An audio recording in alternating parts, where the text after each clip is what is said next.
எல்லாருக்கும் வணக்கம். நான் உங்கள் பிரபஞ்சதேவி தாரணி. இன்னைக்கு நம்ம பார்க்க போகிற வீடியோவில் தாயின் கருவறைகள் களவாடப்பட்டால் எதிர்கால மனித சமுதாயம் எப்படி இயங்கும் அப்படின்ற தலைப்பில் தான் நம்ம வீடியோ பார்க்க போகிறோம். வீடியோவில் இருக்க கண்டென்ட்ஸ் அதுதான் இந்த கர்ப்பப்பை களவாடுறது அப்படின்றது. சரி, நம்ம என்ன கவனிக்காமல் இருந்தோம் அப்படின்றத கர்ப்பப்பை பேச்சுக்கு அடுத்து வரும். இப்போ இந்த இம்யூனிட்டி சென்டர் எங்கே இருக்குது? கர்ப்பப்பையில் இருக்குதுன்னு சொல்லிட்டேன். பெண்களுக்கு அந்த கர்ப்பப்பையை ஒரு கட்டத்துக்கு மேலே ஒரு 45 வயசுலேயே நீங்கள் உங்களுக்கு பீரியட்ஸ் ப்ராப்ளம் இல்லை ஏதோ ஒரு 2-3 குழந்தைங்க டெலிவரி ஆனனால சில ப்ராப்ளம், இல்லை ஒரு குழந்தை பெற்றே டெலிவரி ஆனதுக்கப்புறமே சில ப்ராப்ளம்ஸ் வந்துருச்சு அப்படின்னா டாக்டர்கிட்ட நீங்கள் போனீங்க அப்படின்னா என்ன சொல்லுவாங்கன்னா, நீங்கள் ஏன் அதிகப்படியான பீரியட்ஸ் ஏன் கஷ்டப்படுறீங்க, பேசாமல் கர்ப்பப்பை எடுத்துட்டீங்க அப்படின்னா உங்களுக்கு பீரியட்ஸ் வராது, அதுக்கப்புறம் உங்களுக்கு எந்த ஒரு பிரச்சனையும் வராதுன்னு சொல்லிட்டு கர்ப்பப்பையை எடுத்துருவாங்க. இப்போ இந்த முழுக்க இப்போ ஒரு 5 கோடி பேர் இருக்காங்கன்னு ஒரு பேச்சுக்கு வச்சுக்கோங்க. உலகம் முழுக்க எத்தனை கோடி பேர் இருக்கிறாங்கன்ற கணக்கு எனக்கு தெரியல, ஒரு பேச்சுக்கு சொல்கிறேன். 5 கோடி பேர் இருக்காங்கன்னா 1 கோடி பேர் ஒரு புரிதலுக்கு எடுத்துக்கோங்க, இந்த ஒரு எக்ஸாம்பிள் மாதிரி எடுத்துக்கோங்க. உண்மையிலே அவ்வளோ பேர் இங்கே கிடையாது, சரிங்களா? அதிக பேர் இருக்கிறாங்க. நான் ஒரு எக்ஸாம்பிளுக்காக சொல்கிறேன். இந்த உலகத்தில் ஒரு 5 கோடி பேர் இருக்காங்கன்னு வச்சுக்கோங்க. ஒட்டுமொத்த உலகத்துக்கும் இது நடக்கக்கூடிய பிரச்சனை. இந்தியாவில் தமிழ்நாட்டில் மட்டும் நடக்குதுன்னு நான் சொல்ல வரல. ஒட்டுமொத்த உலகத்துலேயுமே மனித சமுதாயன்றது எல்லா இடத்துலையும் இயங்கிட்டுருக்கு. அப்போ எல்லாத்தின் மேலேயுமே நம்ம அக்கறை கொண்டு தான் இதை பற்றி நம்ம பேசுகிறோம். எல்லா உயிருமே முக்கியம். உலகத்தில் இருக்கிற அத்தனை மனிதர்களும் முக்கியம். தமிழ்நாட்டில் இருக்க மட்டும் நல்லா இருந்தால் போதும்னு நம்ம நினைக்கக்கூடாது. ஏன்னா இப்போ மேரேஜ் அப்படின்றது கல்யாணம் ஆகி இனப்பெருக்கம் செய்யணும் அப்படின்னு சொல்லி ஒரு மனுஷன் விரும்புகிறா அப்படின்னா, இப்போ தமிழ்நாட்டில் இருக்கானா, தமிழ்நாட்டில் இருக்கவங்களே ஒருத்தவங்கள பார்த்து கல்யாணம் பண்ணுறதில்ல. வேற ஒரு கண்ட்ரியில் இருக்கிற வேற ஒரு நாட்டில் இருக்கிற ஆணையோ பெண்ணையோ, ஒரு ஆண் ஒரு பெண்ணையோ பெண் ஒரு ஆணையோ கல்யாணம் பண்ணுறாங்க. அவன் ஒரு ஆகமொத்தம் ஆணுக்கு ஒரு பெண்ணாக இருந்தால் போதும், பெண்ணுக்கு ஆகமொத்தம் ஒரு ஆணாக இருந்தால் போதும் அப்படின்ற ஸ்டேஜுக்கு நம்ம இறங்கிட்டோம். ரொம்பலாம் ஜாதி பார்க்குறது அதெல்லாம் அதிகமாக பார்க்குறதில்ல. மாதிரி இப்போ கிடையாது. இந்தியாவில் மட்டும்தான் அந்த பிரச்சனை போயிட்டுருக்கு. இந்தியா தவிர்த்து மற்ற இடங்கள்லாம் ஜாதி பார்க்குறதுலாம் கிடையாது. யாரோ ஒருத்தவங்கள கல்யாணம் பண்ணிக்கிட்டே போதும் அப்படின்ற ஸ்டேஜுக்கு எல்லாம் போயிட்டாங்க. அப்போ உலகம் முழுக்க யாரை வேணாலும் கல்யாணம் பண்ணிக்கலாம் அப்படின்ற ஸ்டேஜுக்கு வரும்போது, இப்போ மனித சமுதாயத்தை யார் வேணாலும் பெருக்கலாம். ஒட்டுமொத்த உலகத்துலேயும் எல்லாருக்குமே பொறுப்பு இருக்குது. அப்போ ஒட்டுமொத்த உலகத்தில் இருக்கிற ஒவ்வொரு மனுஷங்களும் அப்போ நமக்கு முக்கியம், சரிங்களா? அப்போ உலகம் முழுக்கமே இந்த பிரச்சனை போயிட்டுருக்கு. அப்போ உலகம் முழுக்கவே இந்த பிரச்சனையை நம்ம சரி பண்ணுறதுக்கு என்ன பண்ணலாம் அப்படின்றத நான் சொல்கிறேன். உங்களுக்கு என்னுடைய லாங்குவேஜ் புரியலைன்னா நான் பார்க்குறவங்க நீங்கள் அதர் லாங்குவேஜில் ட்ரான்ஸ்லேட் பண்ணி கூட பார்த்துக்கோங்க. இது யார் வேணாலும் தெரிஞ்சுக்கக்கூடிய விஷயம். ஆனால் எனக்கு தமிழ் தான் தெரியும், அதனால நான் தமிழில் சொல்கிறேன். ஓகே, இப்போ உலகத்தில் ஒரு 5 கோடி பேர் பெண்களுக்கே நம்ம வருவோம்.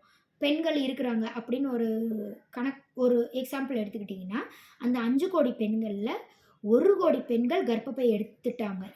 இப்போ இருக்கிற ரிப்போர்ட் படின்னு ஒரு பேச்சுக்கு. ரிப்போர்ட்டில் வேறு இருக்கும். உங்களுக்கு புரியிருக்கா நான் சொல்கிறேன். 1 கோடி பெண்கள் கர்ப்பப்பை எடுத்துட்டாங்க. இப்போ 4 கோடி பெண்கள் கிட்ட மட்டும்தான் கர்ப்பப்பை இருக்குது. ஆனால் கர்ப்பப்பை எடுத்த பெண்கள் இன்னொரு குழந்தைய பெற்றுக்க வேண்டிய அவசியம் கிடையாது. அவங்களுக்கு வயசாயிருச்சு, அதனால அவங்க எடுத்துட்டாங்க. அதனால ஒரு பிரச்சனையும் இல்லை தானே. அப்படின்னா அந்த பெண் கர்ப்பப்பை எடுத்தனால என்னென்னலாம் பாதிக்கப்படுதுன்னு நான் சொல்கிறேன். வயசாயிடுச்சு, எல்லா கடமையும் முடிச்சுட்டாங்களா? கிடையாது. குழந்தைகளை பெற்றிருக்காங்க.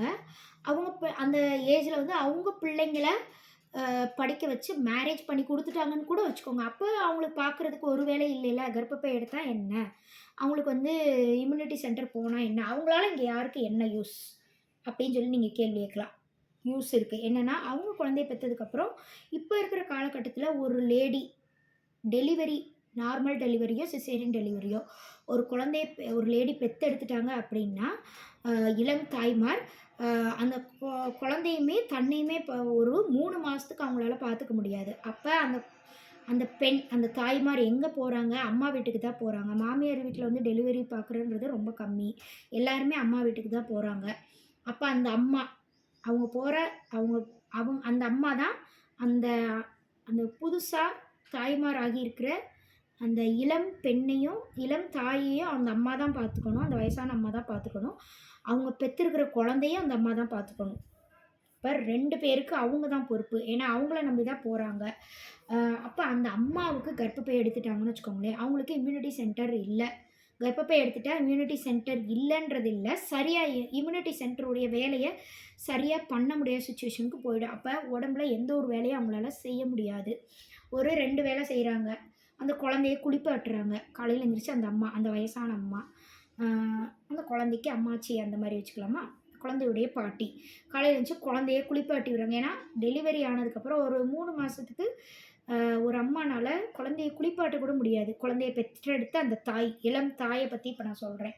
குளிப்பாட்ட கூட முடியாது. அந்த அளவுக்கு கூட அவங்க உடம்பு சூழ்நிலையை ஒத்துழைக்காது. ஏதோ பால் கொடுக்குறதே பெரிய விஷயம்.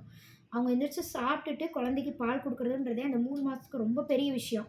குழந்தைக்கு பால் கொடுக்கல அப்படின்னா குழந்தையுடைய உயிர் இருக்காது. குழந்தை உயிர் வாழ்கிற நிலைமை இல்லாமல் போயிடும். அப்போ குழந்தைய வாழ வைக்கணும். அதுக்காக பால் கொடுத்து தான் ஆகணும். அப்போ நிறைய விஷயங்கள அந்த உடம்புல அந்த தாய் வந்து அட்ஜஸ்ட் பண்ணிக்கிட்டு பால் கொடுக்குறாங்க. அதனால அதெல்லாம் வந்து சில மாமியார்களுக்கு புரியாது. அப்போ என்ன பண்ணுறாங்கன்னா, வேறு வழி இல்லைன்னு அம்மா வீட்டுக்கு போகிறாங்க. அம்மாவுக்கு புரியும் அப்படின்னு சொல்லிட்டாங்க. அந்த அம்மா எப்படி இருக்காங்க? ரொம்ப ஹெல்த்தியாக இருந்தாங்கன்னா பிரச்சனை இல்லை. 2 உயிரையும் அவங்களால பார்த்துக்க முடியும். அவங்க வீட்டில் ஆல்ரெடி ஒரு ஃபேமிலி இருக்கும். அவங்களுக்கும் அவங்க தான் சமைச்சு போட்டுக்கிட்டு குடும்பத்தை பார்த்துக்கிட்டு இருக்கிறாங்க. அதையும் பார்த்துக்கிட்டு இந்த 2யும் சேர்த்து பார்த்துக்கணும். அப்போ அவங்களுக்கு எக்ஸ்ட்ரா பேர்டன். ஏற்கனவே இருக்கிறது அவங்க கர்ப்பப்பை எடுத்த அம்மானா, ஏற்கனவே வீட்டில் சமைச்சுக்கிட்டு இருக்காங்க தெரியுமா? அதுவே அவங்களால பண்ண முடியாது. அப்போ இந்த ஒரு பேர்டனையும் கொண்டு போய் அவங்கக்கிட்ட கொடுத்தா என்ன பண்ணுவாங்க அந்த அம்மா? எதுவுமே பார்த்துக்க முடியாமல் எல்லாமே வந்து ஒரு மாதிரி சிஸ்டமே கொலாட்ரல், அவங்க ஃபேமிலி சிஸ்டமே கொலாட்ரல் டேமேஜ் ஆயிரும். அதனால அந்த குழந்தையும் சரியாக வளர்ச்சி அடையாமல் போயிடும். அந்த தாய் இருக்காங்கல்ல, பிரசவம் ஒரு குழந்தையை பெத்தெடுத்துட்டு வந்த அந்த தாய், அவங்களுக்கும் உடம்புல வந்து உடம்ப சரியாக பிரசவத்துலேருந்து மீண்டு வர்றதுக்கான செல்கள் சரியாக இயங்காமல் போயிடும். அதனால பின்னாடி பல பிரச்சனைகளை அவங்க அம்மா கர்ப்பப்பை எடுத்த மாதிரி பின்னாடி அவங்களும் எடுக்கக்கூடிய சூழ்நிலைகள் உருவாகும். அதனால அவங்க பெற்ற பிள்ளையை அவங்க பார்த்துக்க முடியாமல் போகும். இந்த மாதிரி ஒரு பெண் கர்ப்பப்பை எடுத்தால் எத்தனை இடம் பாதிக்கப்படுதுன்னு பார்த்தீங்களா? மனித சமுதாயன்றதே பாதிக்கப்படுற ரேஞ்சுக்கு போய்கிட்டு இருக்குது. சரிங்களா? அப்போ நான் இருக்கிற ரியாலிட்டியை தான் சொல்கிறேன். இந்த மாதிரிலாம் இல்லை, சும்மா பேசிகிட்டு இருக்கேன்னு நினைக்கக்கூடாது. இதுதானே இப்போ போயிட்டுருக்கு. எல்லாருமே வந்து அம்மா வீட்டில் தான் போய் குழந்தை பெற்றுக்குறோம். அந்த அம்மாவுக்கு கர்ப்பப்பை எடுத்தனால அவங்களால சரியாக எந்த ஒரு வேலையும் செய்ய முடியலன்னா எல்லாமே ஸ்டாப் ஆகிடும். ஸ்டாப் ஆகாது, இயங்கும். சரியாக இயங்காமல் போயிடும். சரியாக இயங்காமல் ஒரு குறிப்பிட்ட கால அவகாசம் வரைக்கும் தான் தப்பாக இயங்குறது கூட நிகழும். ஒரு குறிப்பிட்ட கால அவகாசம் முடிஞ்சிருச்சு, அதுக்கான எக்ஸ்பைரி டேட் முடிஞ்சிருச்சுன்னா எதுவுமே இயங்காமல் போயிடும். அப்போ டோட்டல் உலகத்தில் இருக்கிற மனித சமுதாயமே இல்லாமல் போயிடும். நீங்கள் இன்றைக்கி பண்ணுற ஒரு சின்ன தப்பு மொத்த மனித சமுதாயத்தையும் இல்லாமல் ஆக்கும். அப்போ அந்த இம்யூனிட்டி சென்டர்ன்றது கர்ப்பப்பையில் தான் பெண்களுக்கு இருக்குது. அந்த இம்யூனிட்டி சென்டர் சரியாக வேலை செய்யும். கர்ப்பப்பையை நீங்கள் எடுத்துட்டீங்க, இப்போ போய் தங்குறதுக்கு ஒரு எல்லா ஆன்டிபாடிஸ், உடம்புல இருக்கிற அத்தனை ஆன்டிபாடிஸும் போய் தங்கி அது எந்தெந்த உறுப்புகளுக்கு போகணும். இப்போ லங்ஸ், இப்போ நான் சொன்னேன்ல ஒரு பிரச்சனை, லங்ஸுக்குரியது லங்ஸுக்கு போகணும், ஹார்ட்டுக்குரியது ஹார்ட்டுக்கு போகணும், லங்ஸுக்குரியது ஹார்ட்டுக்கு போய், ஹார்ட்டுக்குரியது காலுக்கு போய், காலுக்குரியது கிட்னிக்கு போய், இப்படி மாற்றி மாற்றி போனால் என்ன ஆகும்? உடம்பு சரியாக இயங்காமல் போகும். நம்ம உடம்பு சரியாக இயங்காமல் போச்சுன்னா நமக்கு பல மென்டல் ப்ரெஷர் ஏற்படும். அதனால நம்மளை சுற்றி இருக்கவங்கள நம்ம கவனிச்சிக்க முடியாமல் போவோம். இந்த மாதிரி தான் ஒட்டுமொத்த சமுதாயமும் அழியுது. இங்கே ஸ்டார்ட் ஆகுறது ஒட்டுமொத்த மனித சமுதாயமே அழிஞ்சு போச்சுன்னா இங்கே மனித பிறவின்றதே இறைவன் வந்து இறைவனை வந்து போதும்னு நினச்சிட்டாங்கன்னா மனித பிறவின்றதே இல்லாமல் போயிடும். இறைவன் அடுத்து வந்து சரி இல்லாமல் போயிடுச்சு, திருப்பி படைச்சி வைப்போம் அப்படின்னு படைச்சாங்கன்னா அது வேறு விஷயம். அது அவங்க பிரச்சனை. இப்போ நம்ம பிரச்சனை என்னது? நம்ம வந்து ஒவ்வொருத்தருக்குமே ஒரு ஆசை, கனவு எல்லாமே இருக்குது. நமக்கு வாழணுன்ற நிர்பந்தம் இருக்குது எல்லாருக்குமே இந்த உலகத்தில். யாருமே வாழ மாட்டோம்னு சொல்லிட்டு உட்காந்துருக்கோமா? இல்லை, ஏதோ ஒரு வாழ்க்கையை வாழ்ந்துட்டு தான் இருக்கிறோம். நம்ம எல்லோரும் சாட்டிஸ்ஃபைடாக வாழ்ந்து முடிச்சுட்டு இந்த உலகத்தை விட்டு போகணும். உடம்புல இருக்கிற சின்ன சின்ன பிரச்சனைனால வாழாமே போயிடக்கூடாது. அதுக்கு உடம்புன்றது ரொம்ப முக்கியம். அப்போ அந்த உடம்புக்கு எது முக்கியம்? இம்யூனிட்டி சென்டரும் மூளை செல்களும் ரொம்ப முக்கியம். அப்போ அந்த இம்யூனிட்டி சென்டர் எங்கே இருக்குதுன்னா பெண்களுக்கு கர்ப்பப்பையில் இருக்குது. இப்போ அந்த கர்ப்பப்பையை நம்ம எடுத்துட்டோம். 45 வயசுக்கு மேலே 30 வயசுல சில பேர்லாம் எடுத்துறாங்க. 30 வயசுல ஒரு பொண்ணுக்கு எத்தனை பொறுப்புகள் இருக்கும், எத்தனை கடமைகள் இருக்கும். அப்பதான் அவங்க ஒரு குழந்தையவே பெத்திருப்பாங்க. அப்பதான் முதல் குழந்தையே பெத்திருப்பாங்க. இந்த காலத்துலலாம் 30 வயசுல தான் 28 வயசுக்கு மேல தான் பெண்கள் கல்யாணம் பண்ணிக்கிறாங்க. அதுக்கப்புறம் தான் குழந்தை பெத்துக்கிறாங்க. அப்போ 30 வயசு ஆயிரும். ஒரு குழந்தை தங்கி ப்ரெக்னன்சிக்கு ட்ரை பண்ண உடனே குழந்தலாம் தங்காது. ஒரு 2 வருஷத்துல குழந்தை தங்கி குழந்தை பெத்தெடுக்குறாங்கன்னா, ஒரு 30 வயசு ஆயிடும்னு வச்சுக்கோங்க. 30 வயசுல தான் குழந்தையே பெத்தெடுத்திருப்பாங்க. அப்ப அவங்க அப்பயே அதிலே பல குழந்தைய பெத்தெடுத்ததுக்கப்புறம் கர்ப்பப்பைய சரியா பார்த்துக்காம போனனால, பிரச்சனை வந்து கர்ப்பப்பை எடுத்துட்டாங்கன்னு வச்சுக்கோங்களேன். அந்த பல ப்ராப்ளம் அந்த பெண்ணுக்கு வந்து ஏற்படும். இம்யூனிட்டி சென்டர் இல்லன்னா, உடம்புல எல்லா நோயும் ஈஸியா அட்டாக் ஆகும். அதுக்கு போராடுறதுக்கான ஆன்டிபாடிஸ் நோய் அட்டாக் ஆச்சுன்னா, அதுக்கு ஆன்டிபாடிஸ் வந்து நம்ம உடம்புல இருக்கிற மூளை செல்கள் கரெக்ட்டா கொண்டு போய் அனுப்பணும். ஆன்டிபாடிஸ் இருந்தா தான் குடுக்கும். ஆன்டிபாடிஸ் உடம்புல இல்லன்னா எப்படி குடுக்கும்? இல்லன்னா என்ன பண்ணுவாங்கன்னா, ஒரு ஹாஸ்பிட்டலுக்கு போவோம். டாக்டர் கிட்ட இருந்து ஒரு இன்ஜெக்ஷன், அப்புறம் மருந்து, மாத்திரை இது மூலியமா அந்த ஆன்டிபாடிஸ உருவாக்குவோம். இந்த ஆன்டிபாடிஸ் நல்லதா? இது வந்து டெம்பரவரி ஆன்டிபாடிஸ்ன்னு பேரு. சரிங்களா? இது வந்து பெர்மனன்ட் ஆன்டிபாடிஸ் கிடையாது. நம்ம தடுப்பூசி போடுறோம் தெரியுமா? அதுதான் வந்து பெர்மனன்ட் ஆன்டிபாடிஸ். ஆ அது தவிர்த்து நம்ம காய்ச்சலுக்கு, தலைவலிக்கு, அப்புறம் உடம்புல இருக்கிற ஏதோ ஒரு பிரச்சனைக்கு எடுத்துக்கக்கூடிய மாத்திரை, இன்ஜெக்ஷன், மருந்து எல்லாமே என்னதுன்னா, குறிப்பிட்ட கால அவகாசம் இருக்குது. அதுக்கப்புறம் அந்த ஆன்டிபாடி செல் அப்படின்றது இறந்து போயிடும். இறந்து டெட் செல் ஆகி உடம்புல உடம்புலேருந்து கழிவுகள் வரும்போது அதுவும் சேர்ந்து வெளிய வந்துரும். அதுக்கப்புறம் அது திருப்பி உள்ள போகாது. திருப்பி அதே மருந்த நீங்க எடுத்துக்கிட்டா தான் அது மூலியமா அது உள்ள போகும். அப்ப இது ஒரு டெம்பரரி ஆன்டிபாடிஸ நம்ம உருவாக்குறது நல்லதா? இயற்கையாவே ஆன்டிபாடிஸ வச்சுக்கிட்டா பெர்மனன்ட் ஆன்டிபாடிஸ வச்சுக்கிறது நல்லதா? நீங்க வந்து இந்த உலகத்துல டெம்பரவரியா இருக்கணும்னு நீங்க விரும்புனீங்கன்னா, டெம்பரவரி ஆன்டிபாடிஸ வச்சுக்கிட்டே இருங்க. நீங்க என்ன என்ன நீங்க நீங்க எப்படி வாழ விருப்பப்படுறீங்கன்றது நீங்க தேர்ந்தெடுக்கிறது. சரிங்களா? நீங்க டெம்பரவரி ஆன்டிபாடிஸ அ வச்சு தான் என் வாழ்க்கைய வாழப் போறேன் அப்டின்னா, உங்களுக்கு வந்து ஆயுள் காலம்ன்றது எப்ப வேணா முடிஞ்சிரும்ன்ற அளவுக்கு ஒரு சூழ்நிலை ஏற்படும். அப்போ உங்கள சுத்தி நெறைய பேர நீங்க உருவாக்கி விட்டுருந்தீங்கன்னா, நீங்க இல்லாம போயிட்டீங்கன்னா, அதெல்லாம் கவனிக்க முடியாம பாதிக்கப்படும். மனித சமுதாயமே அதனால பாதிக்கப்படும். ஆனா, நீங்க பெர்மனன்ட் ஆன்டிபாடிஸ் உருவாக்கி, நான் கொஞ்சம் பெர்மனன்ட்டா இத்தன வருஷம் வரைக்குமாவது அட்லீஸ்ட் ஒரு 60 வயசு வரைக்குமாவது வாழ்ந்துட்டு போணும் அப்படின்னு சொல்லி நீங்க 60 வயசு வரைக்குமாவது என் வேலைய நானே செய்ற அளவுக்கு உருப்படியா வாழ்ந்துட்டு போணும். மத்தவங்களுக்கு கஷ்டம் குடுக்காம. அப்படின்னாவது ஒரு முடிவு எடுக்கிறீங்க அப்படின்னா, பெர்மனன்ட் ஆன்டிபாடிஸ தான் நீங்க உருவாக்கணும். பெர்மனன்ட் ஆன்டிபாடிஸ்ன்றது உடம்புக்கு ரொம்ப முக்கியம். உடம்புக்கு. ஆன்டிபாடிஸ் இல்லைன்னா, நாளைக்கு ஒரு நோய் வருது. கிருமிகள்ன்றது இந்த உலகத்தில விட அதிகமா உருவாயிருச்சு. எப்ப வேணா எந்த கிருமி வேணா நமக்கு அட்டாக் பண்ணும். காத்துன்றதே கிருமியால தான் நிறைஞ்சிருக்கு. இப்ப அந்த ஒவ்வொரு நிமிஷம் மூச்ச தான் நம்ம சுவாசிக்கிறோம். மூச்சுல எல்லா கிருமிகளும் இப்போ உள்ள போகும். உள்ள போறதுல மூச்சு மட்டும் தான் உடம்பு முழுக்க இயங்கணும். அதில இருக்க கிருமிகள் இயங்க ஆரம்பிச்சுருச்சுன்னா உடம்ப பாதிக்கும். அப்ப என்ன பண்ணும்னா, அந்த கிருமிகள அடிச்சு வெளியேத்தும். உடம்பு ஆட்டோமேட்டிக்காவே வெளியேத்திரும். கிருமிகள்ன்றது உடம்புக்கு கெட்டது. கெட்டதெல்லாம் மூச்சு போயி உடம்பு ஃபுல்லா போம்போது, அந்த இம்யூனிட்டி சென்டர் எல்லாத்தையும் அனலைஸ் பண்ணும். அனலைஸ் பண்ணிட்டு, இதில இப்ப இந்த நிமிஷத்துக்கு வந்த மூச்சுல இத்தனை கிருமி இருக்கு. இந்த கிருமியெல்லாம் வெளியேத்தணும்னு சொல்லி ஒரு ரிப்போர்ட்ட பிரெயினுக்கு குடுத்துரும். பிரெயின் என்ன பண்ணும்னா, அந்த கிருமிய வெளியேத்துறதுக்கு அது எது சம்மந்தப்பட்ட கிருமி, அதுக்குரிய ஆன்டிபாடிஸ அனுப்பணும். கிருமிய வெளியேத்துறதுக்கு என்ன பண்ணணும், ஆன்டிபாடிஸ் போய் போராடி அந்த கிருமிய சாகடிச்சு அனுப்பணும். கிருமிய உயிரோட அனுப்ப முடியாது. உயிரோட அது போகாது. போக மாட்டேன்னு சொல்லும். போய் எதுலயா ஒட்டிக்கும். உடம்புல அந்த கிருமி எங்கெல்லாம் போய் ஒட்டிக்க முடியுமோ, அதுக்குள்ளலாம் போய் ஒட்டிக்கும். ஒட்டிக்கிட்டு நம்ம டெய்லி நிமிஷம் மூச்சு வாங்குறோம், மூச்சு விடுறோம், சாப்பாடு எடுத்துக்கிறோம். அது மூலியமா அது வாழ்றதுக்கான எனர்ஜிய நிமிஷத்துக்கு நிமிஷம் எடுத்துக்கிட்டே இருக்கும். சரிங்களா? அப்ப கிருமி தான் இருக்கிறதுலே மோசமானது. நம்ம அதிலிருந்து அது எங்க போய் எந்த ஆர்கன போய் ஒட்டுச்சோ, அந்த ஆர்கன பூரா அரிச்சு சாப்பிட ஆரம்பிக்கும். முதல்ல வெளியிலருந்து எனர்ஜி எடுத்துக்கிட்டு இருந்த அந்த கிருமி, இன்னும் திமிருத்தனம் புடிச்சு என்ன பண்ணும்னா, எந்த ஆர்கன்ல போய் ஒட்டுச்சோ, அந்த ஆர்கனையும் அரிச்சு சாப்பிட ஆரம்பிக்கும். அப்ப அந்த ஆர்கனே இல்லாம போயிடும். அதுதான் நீங்க வந்து கர்ப்பப்பைய பண்றீங்க அப்படி. ஃபர்ஸ்ட் போன அந்த கிருமி ஏதோ ஒரு கர்ப்பப்பைய தாக்கக்கூடிய ஏதோ ஒரு கிருமி. அது ஏதோ ஒரு நுண்ணுயிரின்னு வச்சுக்கோங்க.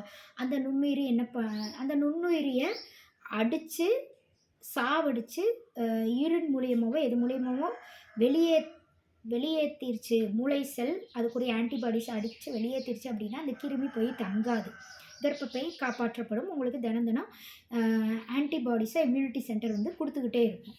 அந்த இதை நீங்கள் என்ன பண்ணுறீங்கன்னா, அந்த எது உங்கள் கர்ப்பப்பையை வந்து கொல்லுமோ அந்த கிருமியை வந்து அந்த நுண்ணுயிரின்னு வச்சுக்கோங்க. கிருமின்னு சொன்னால் கூட நீங்கள் வேறு ஏதோ கன்சிடர் பண்ணிக்கிங்க. அந்த நுண்ணுயிரியை வந்து நீங்கள் வளர விடுறீங்க தினம் தினம். உங்களுடைய தப்பான ஆக்ஷன்ஸ்னால. என்ன தப்பான ஆக்ஷன்? தப்பாக நினச்சக்கூடாது. சரியான உணவை கொண்டு போகிறதில்ல, கர்ப்பப்பையை சரியாக பார்த்துக்கிறதுக்கான உணவு எடுத்துக்கிறது இல்லை. சரி, ஓகே, என்ன உணவுனாலும் செமிச்சுக்கணும் அப்படின்ற சுச்சுவேஷனுக்கு நம்ம போயிட்டோம். இங்கே எல்லாம் வந்து இயற்கையான உணவெல்லாம் கிடைக்கிறது இல்லை, எல்லாமே கெமிக்கல்ஸ் தான். சரி, அந்த கெமிக்கல்ஸை சரியாக உடம்புக்கு உடம்பு செமிச்சு சரியாக உடம்பு டெய்லி இயக்கக்கூடிய அளவுக்காவது கொண்டு வந்துட்டோன்னா நீங்கள் எதை சாப்பிட்டாலும் பிரச்சனை இல்லை. போகிறது கெமிக்கல்ஸ் தான். அந்த கெமிக்கல்ஸை அதை செமிச்சு கரெக்டான ஒவ்வொரு கெமிக்கல்ஸையும் உடம்புக்கு எந்தெந்த இடத்துல எந்த கெமிக்கலை கரெக்டாக அனுப்பணுமோ அதை கரெக்டாக அனுப்பாமல் போயிடுச்சு அப்படின்னா உடம்பு அந்த கர்ப்பப்பைன்றது ஃபால்ட் ஆயிரும். கர்ப்பப்பைக்கு போக வேண்டிய கெமிக்கல் சரியாக போகலைன்னா அது எது போக விடாமல் பண்ணுது? ஏதோ ஒரு நுண்ணுயிரி அங்கே போய் இருந்துக்கிட்டு மற்ற எது டெய்லி கர்ப்பப்பைக்கு போய் கர்ப்பப்பையை ஸ்ட்ரென்தன் பண்ணணுமோ அதை போக விடாமல் தடுத்து அதை பூரா அதுவே தின்னுக்கிறது. அதுவே தின்னு பெருசாக வளர்ந்துட்டு என்ன பண்ணுதுன்னா கர்ப்பப்பையை அடித்து கொண்டுருது. அப்போ அதுதான் வந்து கர்ப்பப்பை கட்டின்றது. அந்த ஒன்று வளருது தெரியுமா, அதுதான் கர்ப்பப்பை கட்டி. சரிங்களா? பல நுண்ணுயிரிகள் சேர்ந்து ஒரு கட்டியாக உருவெடுக்குது. அந்த கட்டி என்ன பண்ணும்? அந்த கட்டி அடுத்து இருந்துச்சுன்னா உடம்பை ஃபங்க்ஷன் பண்ண விடாமல் பிளாக் பண்ணிடும். அதனால சிறுநீரக பையும் சேர்த்து பாதிக்கப்படும். அதனால யூரின் பிரச்சனைகள் ஏற்படும். யூரினே போகாமல் மாதிரி ஆயிரும். அப்போ உடம்பே ஃபால்ட் ஆயிரும். உடம்புல இருக்க கழிவே வெளியேறலைன்னா சாப்பிடவும் முடியாது, எதுவும் பண்ண முடியாது. அவ்வளோதான். அதனால என்ன பண்ணுறாங்கன்னா, நம்ம டாக்டர்கிட்ட போய் காட்டும் போது கர்ப்பப்பையில் கட்டி இருக்குது, அதனால கட்டியை எடுத்துட்டோம்னா உங்கள் உடம்பு சரியாக இயங்க ஆரம்பிச்சிடும் அப்படின்னு சொல்லி வர்றவங்க அடுத்து என்ன பண்ணுவாங்கன்னா, இந்த கட்டியை எடுத்தாலும் கர்ப்பப்பை வீக்காக இருக்குது, அதனால திருப்பி உங்களுக்கு பிரச்சனைகள் மறுபடியும் அடுத்து கட்டி வளரும். இந்த கர்ப்பப்பை இருந்துச்சு அப்படின்னா இப்போ நம்ம இந்த கட்டி எடுத்துடுறோம், நாளைக்கு நீங்கள் சாப்பிடக்கூடிய சாப்பாடில் இருக்கிற எனர்ஜி மூலியமாக மறுபடியும் அந்த கட்டின்றது உருவாகும். அப்போ அந்த கர்ப்பப்பையே நீங்கள் எடுத்துட்டிங்கன்னா அங்கே போய் கட்டி வளர்கிறதுக்கான இடம் இருக்காது. ஆனால் அந்த கர்ப்பப்பையில் என்ன இருக்குதுன்றது சொல்லாமே எடுத்துடுறாங்க. கர்ப்பப்பையில் தான் இம்யூனிட்டி சென்டர் இருக்குன்றத சொல்லாமே நம்ம என்ன பண்ணுவோம்? ஆமாம், கட்டி வளருது, டெய்லி திருப்பி நாளைக்கு சாப்பிட்டாலும் கட்டி வளரும்னா அப்போ அந்த கர்ப்பப்பையே எடுத்துட்டோன்னா போய் கட்டி வளராது. அதனால என் உடம்பு காப்பாற்றப்படுது, என்னை சுற்றி இருக்கவங்களையும் என்னால் காப்பாற்றிக்க முடியும் அப்படின்னு நினச்சிக்கிட்டு நம்மளும் சரின்னு ஒத்துக்கிறோம். அங்கே தான் நம்ம எல்லாருமே தப்பு பண்ணுறோம். அதை வச்சுக்கிட்டு அவங்களும் யூஸ் பண்ணிக்கிறாங்க அவங்கள. ஏன்னா கர்ப்பப்பை ஆப்ரேஷன்றது இருக்கிறதுலே காஸ்ட்லியான ஆப்ரேஷன். சரிங்களா? அப்போ அதில் அவங்க வந்து நிறைய பணம் சம்பாதிக்க முடியும். சரிங்களா? ஒரு கட்டியை ரிமூவ் பண்ணுறதை விட கர்ப்பப்பையை ரிமூவ் பண்ணுறது ஒரு டெலிவரியை விட அதிக ரேட் வந்து அதுக்கு வந்து தேவைப்படுது. சரிங்களா? அப்போ அந்த கர்ப்பப்பையை கொண்டு போய் யாருக்கும் கொடுக்க போகிறாங்களான்னு கேட்டால் அது கிடையாது. ஆனால் அந்த வேலைகள் வந்து ரொம்ப கஷ்டமான வேலைகள்.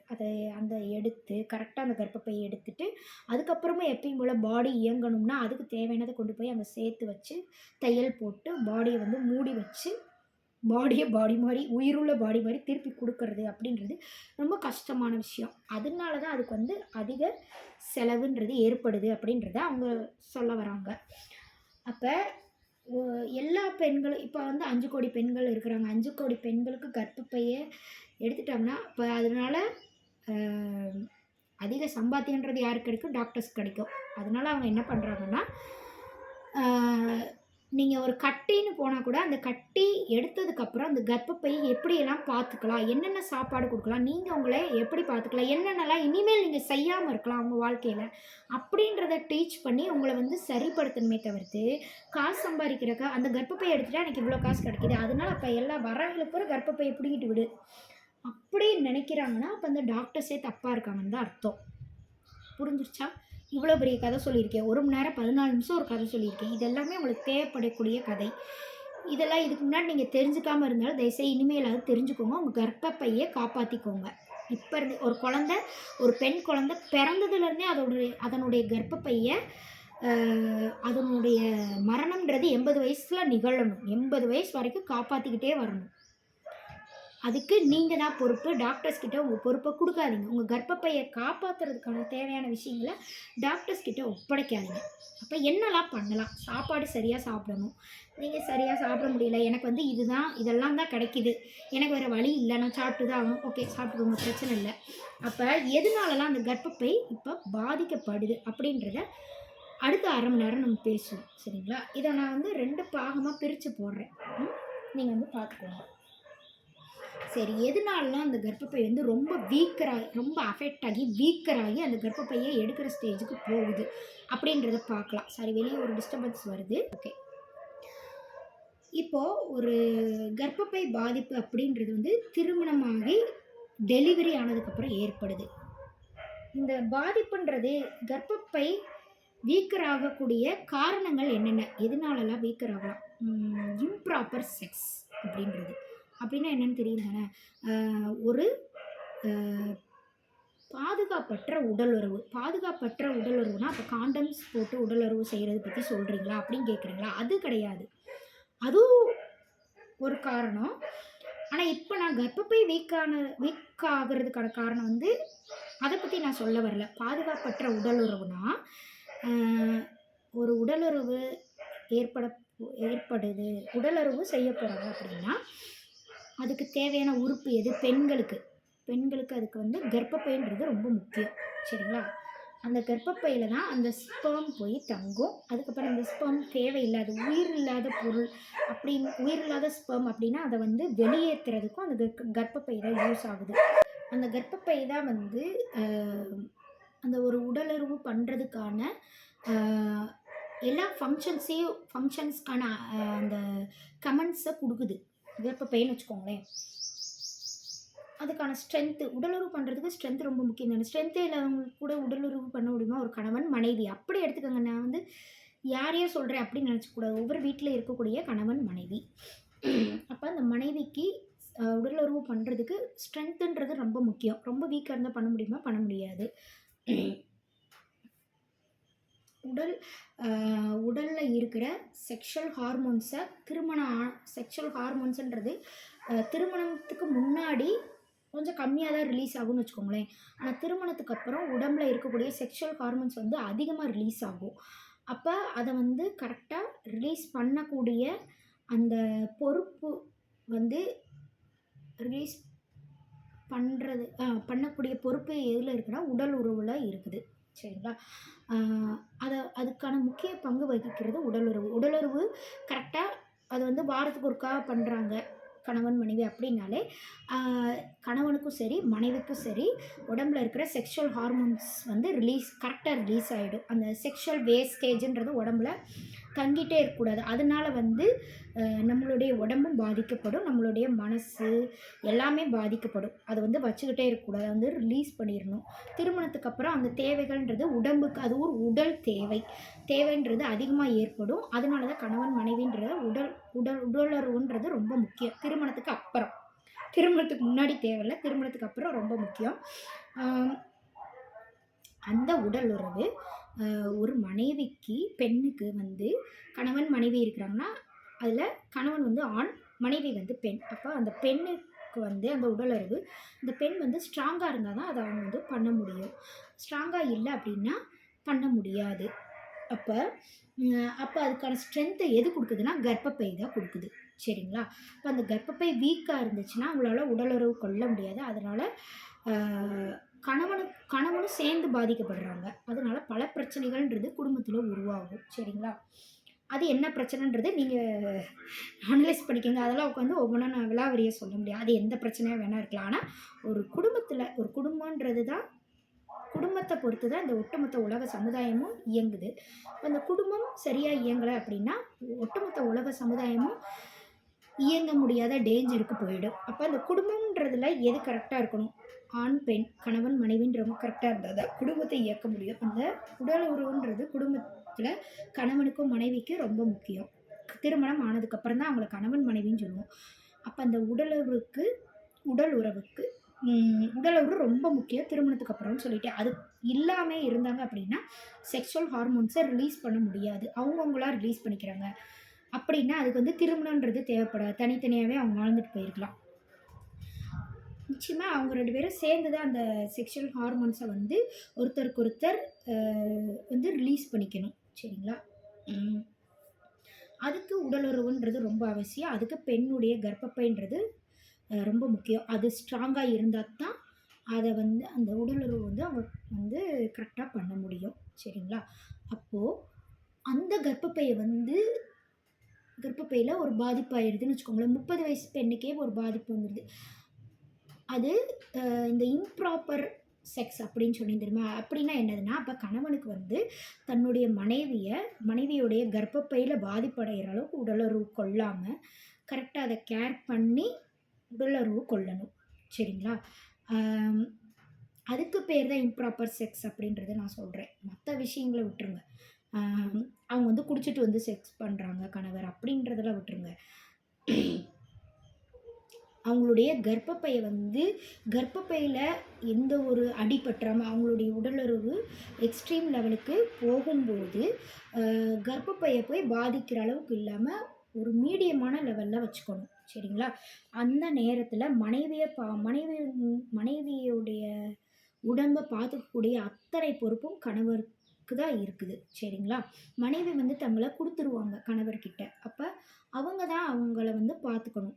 அவங்க என்ன பண்ணுறாங்கன்னா, உடம்ப கொடுத்தா போதும் அப்படின்றது எல்லாம் நடந்திருக்கு. நடக்கலைன்னுலாம் நினச்சிக்கிட்டு நான் சும்மா சொல்கிறேன் அப்படின்னு நீங்கள் வந்து என்னைய வந்து விமர்சனம் பண்ணக்கூடாது. இதெல்லாம் நிறைய இடங்கள்ல நடந்தனால தான் கர்ப்பப்பையை எடுக்கிறாங்க. சரிங்களா? பார்த்துக்காம இருந்துக்கிட்டு ஏற்கனவே கர்ப்பப்பையை பாதிக்கிற அளவுக்கு உடலுறவு நடந்துருச்சுன்னு வச்சுக்கோங்களேன். ஒரு நாள் கணவன் மனைவிக்கு இடையில. அதுக்கப்புறம் அவங்களால எந்திரிக்கவே முடியாது. சரிங்களா? அப்போ அவங்க கணவன்கிட்ட மறுநாள் சொல்லும்போது, இல்லை என்னால் எந்திரிக்கவே முடியல, வீட்டு வேலையெல்லாம் நீங்கள் கொஞ்சம் இன்றைக்கி ஒரு நாள் பார்த்துக்கோங்க அப்படின்னு சொல்லும்போது, இல்லை பார்த்துக்க முடியாது, ஒரு பொம்பளை நீ பார்த்துக்காம நான் எனக்கு பார்த்துக்கணும், உனக்கு கொடுத்துருக்கதே இந்த ஒரு வேலை தான், நீ என்ன ஆஃபீஸ் போய் வேலைக்கு போய் சம்பாதிக்கிறியா? அதுவும் கிடையாது. அப்போ இதுதான் உனக்கு வேலை, இதை பார்த்துக்கலன்னா நீலாம் ஒரு பொம்பளையே கிடையாது அப்படின்னு சொல்கிறதுனால அவங்க மன உளைச்சல்னால கணவனை விட்டால் அவங்களுக்கு வேறு வழி இல்லை. வேலைக்கு போகாத பெண் அப்படின்னா என்ன பண்ணுவாங்கன்னா, வேறு வழி இல்லைன்னு சொல்லிட்டு எந்திரிச்சு முடியலைனாலும் எந்திரிச்சு கர்ப்பப்பை பாதிப்படைஞ்சதே அவங்களுக்கே தெரியாமல் எந்திரிச்சு போயிட்டு எல்லா வேலையும் செய்கிறாங்க. செய்கிறதுனால செஞ்சு முடிச்சுட்டு ரொம்ப டயர்டாகி படுத்துடுறாங்க. இதே மாதிரியே ஒரு மாதத்துக்கு இல்லை, இதெல்லாம் வந்து ஒரு மாதத்தில் நிகழக்கூடிய விஷயம் இல்லை. ஒரு 2-3 வருஷம் இதையே கண்டினியூ பண்ணுறாங்க. இப்படியே அவங்க லைஃப்பில் போயிட்டு இருந்துச்சு அப்படின்னா ஒரு 2-3 வருஷத்துக்கு மேலே கர்ப்பப்பைன்றது வீக் ஆயிரும். அப்போ கர்ப்பப்பை வீக்காகி கர்ப்பப்பையை எடுக்கக்கூடிய சூழ்நிலைக்கான முதல் காரணமே எதுனா இம்ப்ராப்பர் செக்ஸ், கேர்லெஸ் செக்ஸ். அது பேர் இம்ப்ராப்பர்னு சொல்லக்கூடாது, கேர்லெஸ் செக்ஸ்ன்றது கேர் பண்ணிக்கிறதுக்காக தான் இந்த சமுதாயத்தில் உருவாக்கி வச்சுருக்குறாங்க. ஒரு பெண்ணை ஒரு ஆண் கேர் பண்ணிக்கிறது, ஒரு ஆண் ஒரு பெண்ணை கேர் பண்ணிக்கிறது, உடல் முழுக்க கேர் பண்ணி அவங்க மனசையும் சேர்த்து கேர் பண்ணி எல்லாத்தையும் சாட்டிஸ்ஃபை பண்ணக்கூடிய ஒரு விஷயம் தான் செக்ஸ். அது வந்து திருமணத்துக்கு அப்புறம் தான் தேவைப்படும், அதுக்கு முன்னாடி வந்து தேவைப்படாது. அது தேவைப்பட்டுருச்சு அப்படின்னாலே திருமணம் பண்ணி வச்சுருவாங்க. அப்போ அது எவ்வளோ முக்கியமான விஷயம். அதுலேயே நம்ம கேர்லெஸ்ஸாக அவங்களுடைய பாடியை பற்றி நமக்கு கவலையே இல்லை, அவங்களுடைய மனைவியுடைய பாடியை பற்றி கவலை இல்லை, நான் எனக்கு என்னாலும் செக்ஸ் பண்ணிவிட்டு போவேன் அப்படின்னு இருந்தாங்கன்னா அதனால பாதிக்கப்படுறது யார்? அவங்களுக்கு குழந்தைகள் பெற்றுட்டாங்கன்னு வச்சுக்கோங்களேன், அந்த மனைவி நாளைக்கு உங்களுக்கு இல்லாமல் போயிடுறாங்க. அப்போனா அந்த குழந்தைகளை யார் பார்த்துப்பா? நீங்கள் தான் பார்த்துக்கணும். அப்போ எவ்வளோ விஷயம் ஒரு மனைவி ஒரு குடும்பத்தில், ஒவ்வொரு குடும்பத்துலேயும் ஒரு அம்மான்னு கூட ஒரு பெண், அம்மா மனைவி, அதை என்ன ரோல் ஒரு பெண் இல்லை அப்படின்னா அந்த குடும்பத்தில் எவ்வளோ விஷயங்கள் பாதிக்கப்படுதுன்னு பாருங்கள். Namah Shivaya, Namah Shivaya, Namah Shivaya.